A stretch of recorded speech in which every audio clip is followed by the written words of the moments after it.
जब पति ने पहली बार साथ दिया, शिवांगी पसीना पोंछते हुए निकली ही थी कि उससे बगल वाले कमरे में फुसफुसाने की आवाज़ आई।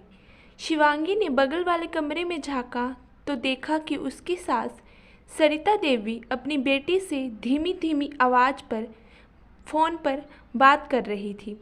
बेटी, हमारा क्या, आज नहीं तो कल हम चले जाएंगे, पर तेरी भाभी को इतनी तो समझ होनी चाहिए कि अपनी सास को अच्छा अच्छा खाना खिलाए।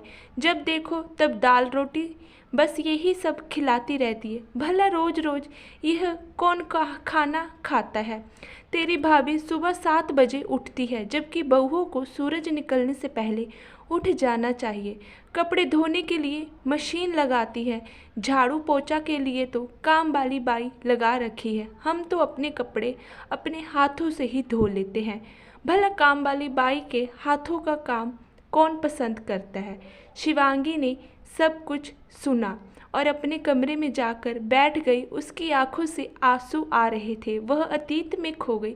उसे याद आ रहा था जब वह शादी करके आई थी, तब उसके साथ सरिता और सुमन ने बहुओं वाला मान सम्मान नहीं दिया और ना ही किसी को देने दिया। पति शरद भी उससे सुनाते इस बात का उसको सबसे ज़्यादा अफसोस था कि पति उसका साथ नहीं देते हैं, बल्कि अपनी माँ और बहन की बातों के बहकावे में आकर पत्नी पर गुस्सा होते हैं।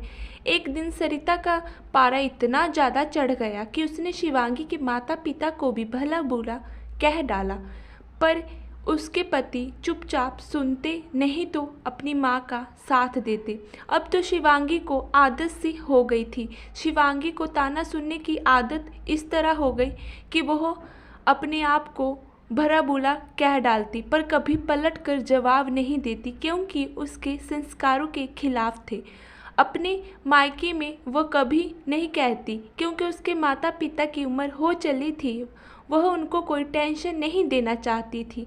पति शरद का तबादला दूसरे शहर में हो गया था, जिस वजह से दोनों वहां जाकर बस गए। 6 महीने ही हुए थे वहां आए कि सासू माँ को हार्ट अटैक आ गया, जिसकी वजह से उनका ऑपरेशन होया और सास ससुर को वो वहीं बुला लिया गया और बेटी सुमन की भी शादी हो गई थी।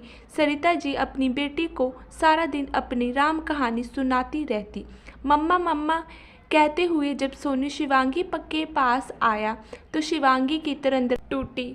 उसने सोनू को गोदी में उठा लिया और उसके साथ खेलने लगी। सरिता बोली, शिवांगी, खाना बन गया है तो लगा लो। तभी शिवांगी ने दाल चावल सब्जी रोटी टेबल पर लगा दिया। उसी समय शरद भी आकर टेबल पर बैठ गया खाने के लिए। शरद को देखकर सरिता बोली, मुझे तो खाने में कोई स्वाद ही नहीं लगता, रोज रोज बीमारों वाला खाना जो बनता है। शरद बोला, माँ, आपको डॉक्टर ने तला और चटपटा खाने के लिए मना किया है, इसलिए तो शिवांगी ये सब बनाती है। पकोड़े समोसे बड़ा ये सब तो हम भी नहीं खा रहे। आपको तो ये सब सोचना चाहिए कि मेरी वजह से घर में तला हुआ खाना नहीं बन रहा। पिछले साल आपका बाईपास सर्जरी हुआ, जिसकी वजह से आपको देसी घी और तेल मना है और हम भी ये सब नहीं खाते। सरिता जी बेटे का यह जवाब सुनकर चुप हो गई। दूसरे दिन जब शिवांगी कपड़े धोने की मशीन लगा रही थी, तभी सरिता बोली, बहू, तुम्हें पता है ना रोज रोज मशीन लगाने से कितना बिल आता है। तभी शरद ऑफिस जाने के लिए तैयार हो रहा था।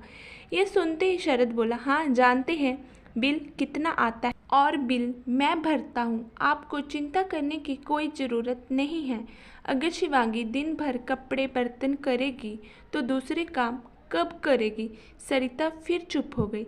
शिवांगी के लिए यह पल सबसे खुशनुमा होता जब उसका पति उसका साथ देता।